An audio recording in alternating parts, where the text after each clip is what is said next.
Estimados amigos y amigas, estamos otra vez trayendo el programa Las Congresistas Tienen la Palabra en su 6ª edición.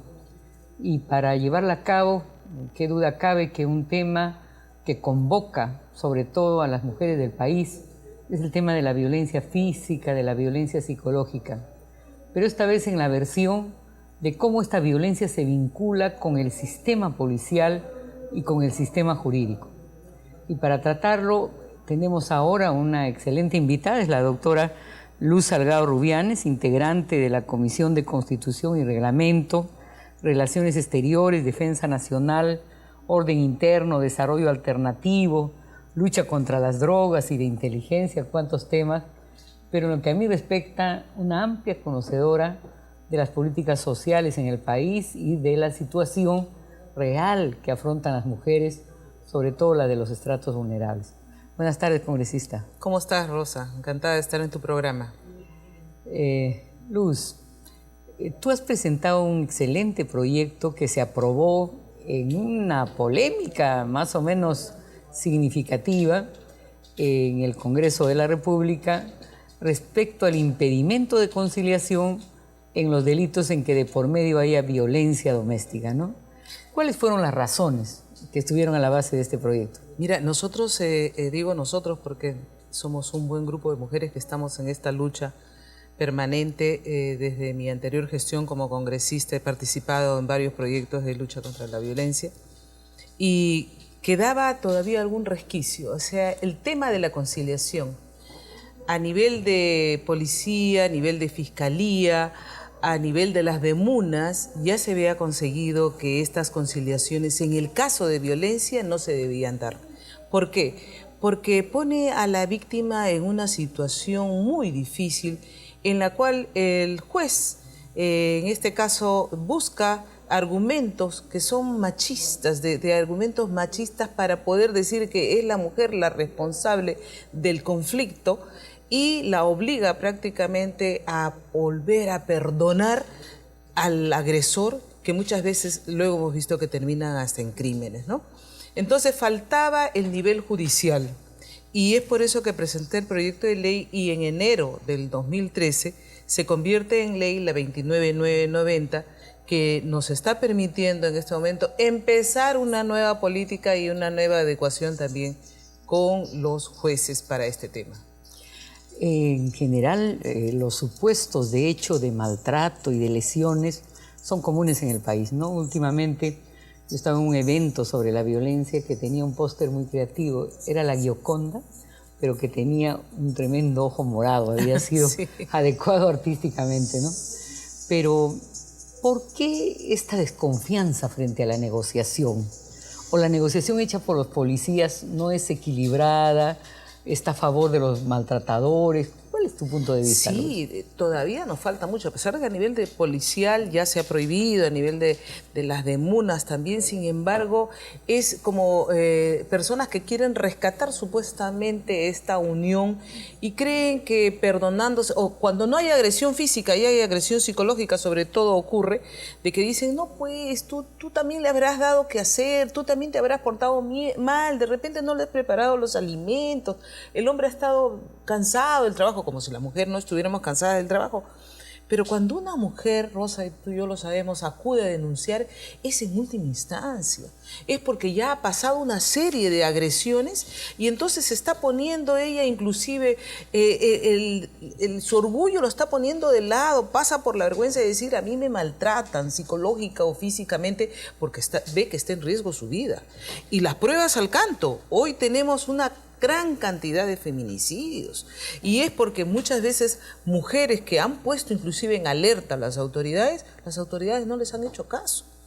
Yo creo que en esta tarea falta todavía educar a hombres y mujeres, no solamente a los hombres, en esas posiciones en la que creen que este tema debería quedar al interior de la familia y buscar como que tienes que reparar de todas maneras, hacer los esfuerzos. Claro que la mujer lo hace, pero cuando esta agresión es constante, esta agresión es cada vez más dura, más fuerte, un momentito, tenemos que poner la voz de peligro porque lo que se está poniendo en peligro ahí es la vida de esta mujer, de esta familia y aún de los niños, porque hemos visto que hasta los niños son los que pagan los platos rotos, son los que son envenenados por un problema de papá y mamá. Los niños también resultaron envenenados. Claro, porque es conocido en investigación psicológica básica, ¿no?, que cuando un niño crece en un escenario de violencia, naturalmente, entre comillas, a posteriori va a ser violento, ¿no? Luz, alguna vez compartimos contigo una visita a un centro de detención de mujeres, ¿no? Digo detención porque supuestamente era de protección de mujeres adictas, pero en realidad era un centro de detención, lo recuerdo. ¿Y qué fue lo que nos encontramos, no? Con inclusive menores de edad que estaban en contra de su voluntad, niñas que tal vez ya no tenían la adicción y en un estado en el que prácticamente se les quitaba la libertad, su derecho, ¿no? O sea, este es un atentado contra los derechos también. Y me acuerdo que nos fuimos con fiscal y menos mal el alcalde nos apoyó. Logramos, creo, que algunos padres recogieran a sus niñas, porque ¿qué es lo que pasa? También los padres, por deshacerse de ese problema, llevan a sus niñas a estos centros y se olvidan de ellas. O los administradores le dicen, no, el contacto está prohibido porque le hace daño. Y en el fondo lo que hay detrás es un interés patrimonial, ¿no? Así o sea, que se queden, que se queden, porque siguen pagando la pensión, ¿no es cierto? ¿No? Lo cual es institucionalizar el encierro bajo la idiosincrasia de supuesta protección. Rosa, ¿no? y eso fue solamente un centro que visitamos, mira tú. A pesar de que nuestras múltiples tareas, parece mentira, pero algunos no lo creen, los congresistas trabajamos fuerte, pues, ¿no? No nos dejan, mira, que quedamos en que teníamos que ir a otros centros, ¿no? No lo hemos llegado a hacer. Siempre tienes eso pendiente, Sí, ¿no? tengo pendiente, ¿sabes qué? ¿no? Es que es como una carga. Nosotros sabemos que con solo nuestra presencia se logró solucionar el problema de aunque sea 3 vidas. ¿Qué si hiciéramos esto siquiera una vez a la semana? ¿Cuántas vidas estaríamos salvando? De acercar a los padres con esas niñas o jóvenes a los cuales han dejado en un centro para que se rehabiliten y realmente a veces no los están rehabilitando, sino les están acortando su propia libertad, los están llevando a un estado de depresión que luego puede terminar en la muerte. Pero además es esa idea antigua de que se corrige encerrando, ¿no? Y no se corrige educando. Te deshaces, ¿no?, del problema, pues es más fácil deshacerse del problema, pues, que asumir Pilatos. y decir, oye, un momentito, yo en qué fallé también, para que esta niña o por falta de comunicación, o este joven por falta de comunicación se me haya ido por el lado de las drogas, no me fijé con qué amigos estaba, no me fijé cuáles eran sus preocupaciones. Y por eso yo vuelvo a lo primero, Rosa, que creo que nosotras como mujeres tenemos una gran responsabilidad y tenemos que inculcarle a todas las mujeres que tenemos que tener los hijos que podemos cuidar y podemos querer, no los hijos que nos sobren o que no son bienvenidos a este mundo. Pues yo quiero regresar al tema en el contexto de la socialización violenta, cuando el hombre le dice a la mujer, eres fea, eres bruta, calabacita, te voy a abandonar, maltrato yo te hago un favor en quedarme a vivir contigo, insulto tras insulto, etcétera. Es un escenario también que viven miles de mujeres, ¿no? Que son insultadas, humilladas, y que al final a veces las propias mujeres les creen y se desvalorizan y pierden autoestima, ¿no? Sí, y para eso no hay mejor antídoto que nuestra independencia económica, porque muchas veces las mujeres soportan eso porque dicen, ¿y ahora yo de qué vivo? ¿De qué viven mis hijos? Si este me abandona, ¿qué hago? Tengo que soportarlo. En cambio, cuando una mujer tiene independencia económica, le puede decir, un momentito, yo a ti no te soporto porque yo bruta no soy, fea seré, pero igual me defiendo contigo o sin ti. ¿Quieres que te confiese algo? En parte es cierto, pero en parte no. ¿Por qué? Porque hay mujeres que tienen plata en el bolsillo, ¿Y les pero gusta que son sufrir? prisioneras, no son masoquistas, son prisioneras de una mentalidad. Es que nos educan desde chiquilla en que mujer sin pareja pues es mujer trunca, ¿no? Y no se aprecia que la autovaloración es mejor estar sola que mal acompañada. Pero yo creo que ¿no? eso se ha superado bastante. Eso es un tema que se va superando. Se va superando. Es que a medida que la mujer va adquiriendo una serie de conquistas y éxitos, no necesariamente en la vida sentimental, sino en la vida profesional, como que va supliendo algunas cosas, ¿no? Tal vez era por eso que las mujeres de estratos más vulnerables, subalternos, son las que más dependientes, sufren. son las que tienen que aguantar Así y amarrar. es. y es injusto. Pero ¿no? tú has visto inclusive esas señoras, y yo te lo digo porque lo veo en lo de las señoras a de veces comedores, se paran del y vaso no de se leche. refuerzan. Antes el marido le decía, no me vas a la reunión del vaso de leche ni a la de comedores, no. Ellas se han impuesto, y al adquirir ese liderazgo, el esposo les ha tenido que aprender a respetar también en su casa. ¿Y sabes por qué se oponía? Por el temor al presunto adulterio, ¿no? Y detrás de eso está esa dimensión también atrasada de mi mujer, propiedad, ¿no? Que tiene tanto peso aún en nuestra ideología. Son muchas tareas, ¿no? que nos quedan todavía por hacer, pero yo creo que vamos en buen camino. Vamos en buen camino de lo que nosotros empezamos esta lucha de luchar contra la violencia, del voto, del tema de cuotas, de la creación. De la paridad. De la paridad, bueno.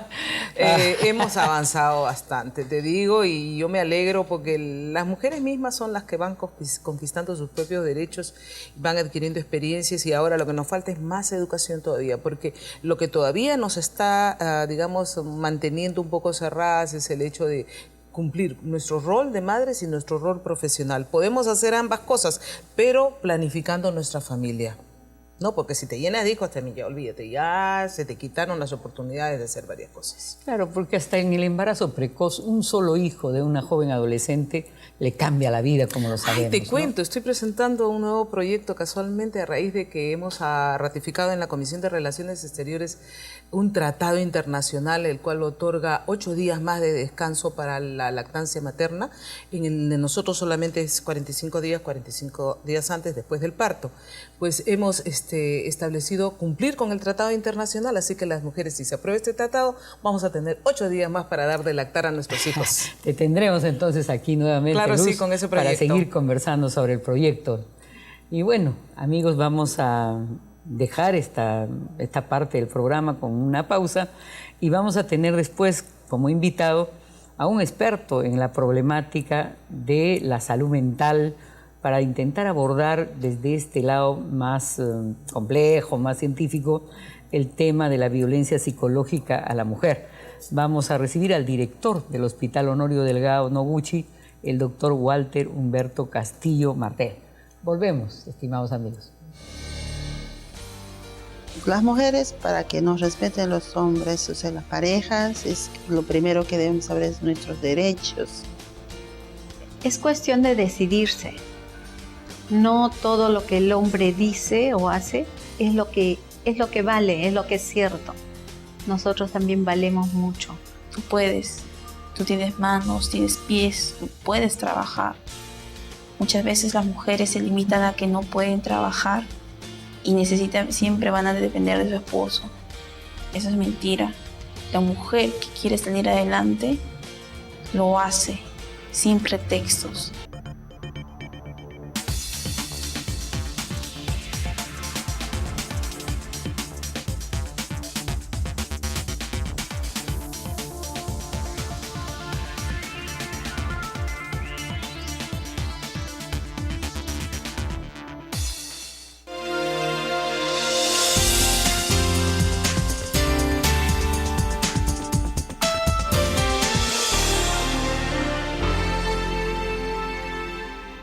Gratis. Visita el Museo del Congreso y de la Inquisición todos los días de lunes a domingo de 9 de la mañana a 5 de la tarde. No dejes de ver las salas de audiencias y del secreto de la Inquisición, el pasaje secreto, la Cámara de Tormentos y todo lo que fue dicho tribunal durante la colonia. También visita las salas donde funcionó la Cámara de Senadores del Congreso de la República.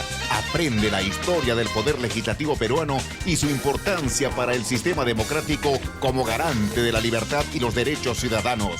Coordina tus visitas familiares o ven con tus amigos, compañeros de colegio, universidad o trabajo. Llámanos al teléfono 311-7777, anexo 5160, o escríbenos a museo@congreso.gov.pe. ¡Te esperamos!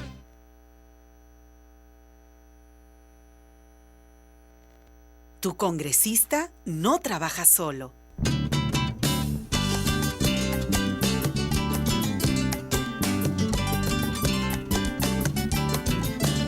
Para un mejor trabajo, tu congresista cuenta contigo. Juntos hacemos el Congreso.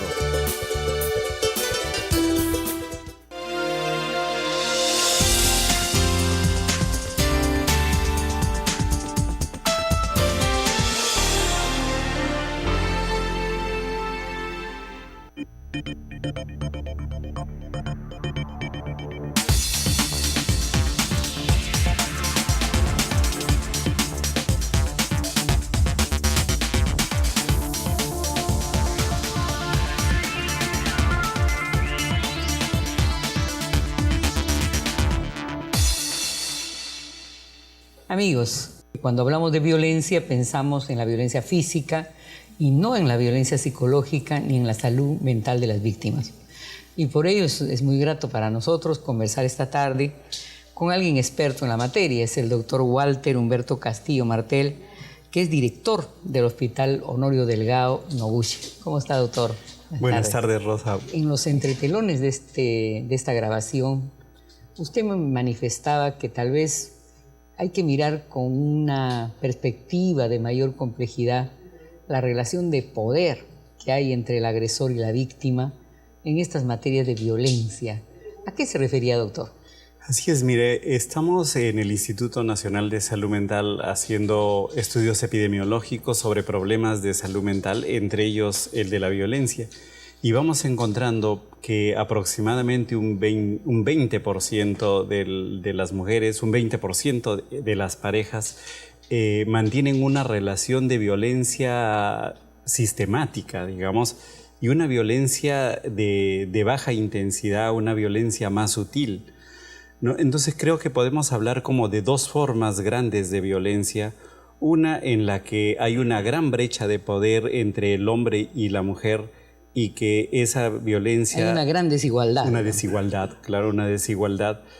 Uno tiene más acceso a recursos que el otro y eso posibilita una forma de agresión violenta, una forma violenta. Ahora hay una dependencia material, ¿no? Claro. Y lo que comentaban en el bloque anterior, ¿no es cierto? Que es importante que el Estado, que las organizaciones sociales busquen equilibrar esta brecha de poder. Y creo que con el desarrollo de la sociedad se va logrando este equilibrio. Pero ahí es que vamos encontrando una forma diferente de violencia, que también ha estado siempre, pero que ahora se pondría más de manifiesto. Y que es violencia en la que la pareja incluso puede tener el mismo nivel de poder, digamos, ¿no? Incluso económico. Inclusive a veces la mujer puede tener incluso más poder económico, sin embargo, es objeto de una violencia, pero tal vez de una forma de violencia más sutil, más continua, que es lo que se decía a través de críticas, de una vigilancia excesiva, ¿no? De una descalificación permanente, ¿no? Y formas cotidianas, sutiles, que van de hecho cambiando la subjetividad, la vida misma de las personas. Que además van amedrentando a la mujer, le crean inseguridad, ¿no? Si todos los días nos critican el atuendo, o todos los días nos critican la conducta, o todos los días fiscalizan nuestros horarios, uno a veces puede tender a pensar que efectivamente es verdad lo que le están diciendo sistemáticamente, ¿no? Pero mira, creo que eso es muy importante, que esto va a depender de cómo la persona interprete también esos actos de esta crítica, de esta descalificación. Entonces acá hay un elemento que para nosotros resulta muy importante para comprender y actuar en el tema, y es esta brecha de seguridad e inseguridad. Es decir, si una persona es segura, por más que otra persona trate de descalificarlo, de criticarlo, de distanciarse, de jugar con este juego de agresión-abandono, va a poder manejarlo y soportarlo, ¿no? Mientras que si la persona es débil, frágil, ¿sí? Entonces va a caer en este tipo de relaciones violentas, tormentosas. Y va a tender a autodesvalorizarse. Así es. Entonces, qué interesante, claro, doctor, lo que dice, ¿no? Doctor, y estos temas que son complejos, ¿no? Que implican ya un grado de análisis más profundo, ¿está nuestro sistema de salud acorde como para dar un tratamiento adecuado a las mujeres víctimas que tienen tan alta vulnerabilidad en materia psicológica? Se lo pregunto porque en el sistema oficial de salud no hay servicio de salud mental, de salud psicológica, doctor. Entiendo que en el Noguchi, que es lo más avanzado que tenemos en nuestro país, probablemente haya un servicio psicológico de salud mental, ¿no? Pero en general en el sistema de salud estamos todavía bastante retrasados, ¿no, doctor? Sí, en general realmente la atención de salud mental es muy limitada, ¿no? Porque creo que las propias ciencias de la salud, la propia medicina, o sea, no ha incluido el tema de salud mental dentro de los problemas de salud. Entonces la salud mental no se observa, no se ve, es invisible generalmente. Las emociones de las personas no tienen la suficiente atención, ¿no? Cuando, digamos, podemos aceptar que cualquier órgano se enferma, menos el cerebro, ¿no? Y el cerebro se expresa en emociones. Y entonces, cuando una persona, por ejemplo, está más triste de lo que corresponde a la pérdida o se enoja por un pequeño detalle, se enoja muy excesivamente, está irritable, ¿no? Claro, hay una distorsión ya de la emoción. O sea, la cólera también se distorsiona, el miedo se distorsiona. Entonces, a veces por un pequeño riesgo, la persona tiene mucho miedo. Esto se ve mucho, por ejemplo, en las relaciones de pareja, ¿no? Donde, por ejemplo, una separación, tal vez de una persona que no es ni que tienen mucho tiempo, ni muy importante en su vida, pero a veces esta separación hace que la persona entre en un miedo, en una angustia, en una desesperación, ¿no? Y entonces esa emoción está distorsionada. Y estando su experiencia, doctor, en el Noguchi, ¿hay patologías que pueden provenir de esta agresión que aparentemente es leve, entre comillas inofensiva, puede tener un efecto sustantivo en la vida de las mujeres y de las víctimas en general, esta modalidad de agresión psicológica? Yo se lo digo porque, por ejemplo, cuando yo hacía defensa, una organización de mujeres, si algo le temían las mujeres, sobre todo la de escasos recursos, era que le arrancharan los hijos, le quitaran la prole, y esta era una amenaza más o menos sistemática, doctor, ¿no? Claro, se juega con esas amenazas, pero que enganchan en los miedos de las personas. Claro. O sea, las personas a veces vamos acumulando mucho temor. O sea, temor a que nos critiquen, que nos juzguen, temor a que nos abandonen, nos quiten. Pero ese temor muchas veces ya es infundado, desproporcionado, se distorsionó. Se agranda, ¿no? Se agranda. Y entonces el problema muchas veces es de que estas distorsiones emocionales que se van formando desde la infancia no las detectamos tempranamente. Entonces los padres a veces no detectamos las distorsiones emocionales de nuestros hijos y podemos tener hijos que se resienten rápido, que se enojan, que se frustran y no nos damos cuenta de ello. Disculpe, doctor, y que los niños viven en un ambiente agresivo también redunda en su estabilidad futura, psicológica, claro, ¿no? O sea, un niño que digamos, maltrata a otro es porque está muy enojado y no le estamos prestando atención a ese enojo y tal vez ese enojo detecta que en la familia hay un abuso de poder. Entonces, es como que los adultos de alguna forma enojamos, asustamos a los niños, ¿no? Y ese miedo, esa cólera se va guardando y se expresa en la etapa adulta. Y se expresa con la pareja muchas veces. Entonces, la agresión contenida en los hijos lo expresan luego de grandes con su pareja. Transfieren. El ser víctimas lo convierte en victimarios a futuro, ¿no? Entonces, doctor, ¿qué deberíamos hacer en política pública preventiva para tratar el tema de violencia psicológica, para crear una cultura de paz distinta de relación entre los géneros? Sí, creo que es muy importante prestarle atención a las emociones de las personas a lo largo de toda la vida, en particular en los niños, ¿no? A mí me ha gustado mucho esta campaña que están haciendo de papeao y apapachao, ¿no? No sé si la has escuchado. Sí, bien comido y bien querido. Bien querido, porque eso creo que es importante, el afecto a los niños, el cuidado, el no dejarlos que lloren. Si el niño llora es que nos está mostrando una angustia, una ansiedad que hay que atenderla. Y en todas las etapas de la vida debemos estar atendiendo a las emociones, mutuamente viéndonos cuando nos enojamos de más, cuando tenemos más miedo de lo que corresponde y buscando ayuda en los servicios de salud. Y entre ellos en los servicios generales de salud. Ahora cada vez más atención le están dando a la salud mental. Hasta el Seguro Integral ahora cubre eso. Muchas gracias, doctor. Ha sido muy amable. Por supuesto que vamos a contar con su presencia para seguir trabajando en esto de las matrices más internas de las personas, que así en la vida cotidiana generalmente no se percibe. Gracias, Muchas doctor, gracias por su compañía y hoy día. felicitaciones por el programa. Por Gracias. favor, gracias, doctor.